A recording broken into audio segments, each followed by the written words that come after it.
আমি আমার দিনের পক্ষে, ধর্মের পক্ষে, ইসলামের পক্ষে কথা বলার কারণে যদি তোমরা আমাকে জঙ্গি বলো, মৌলবাদ বলো, রাজাকার বলো, সন্ত্রাস বলো, আলহামদুলিল্লাহ আমি গর্বের সাথে এই সব কিছু আমি মেনে নিতে রাজি আছি। কারণ সবার আগে আমার কাছে আমার প্রিয় আমার ইসলাম, আমার ধর্ম।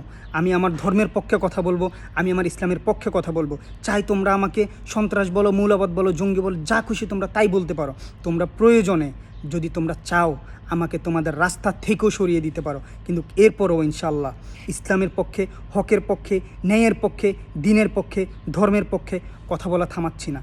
তোমরা আমাকে মৃত্যুর ভয় দেখাইয়া লাভ নাই। এই অন্তরের মধ্যে শাহাদাত, শাহাদাত কী জিনিস সেটা এই অন্তর জানে। তুমি যদি ফিল করতে পারো শাহাদাত কী জিনিস, তাহলে তুমিও এই পথে ঠিকই নেমে আসবা। শাহাদাতের তামান্না অন্তরে নিয়েই এই রাস্তার মধ্যে পাড়ি জমাইছি। নিশ্চিত মৃত্যু জেনেও এই রাস্তার মধ্যে পা বাড়াইছি। আমি জানি যদি আমি আজকে যদি মরে যাই তাহলে আমি শাহাদাতের মর্যাদা পাবো। আমি যদি মরে যাই তাহলে আমি আমার রবের কাছে মাথা উঁচু করে দাঁড়াতে পারবো।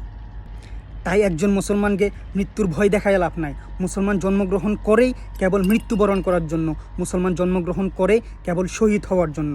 হয়তো শাহাদাত নয়তো বা খেলাফত। ইনকিলাব জিন্দাবাদ।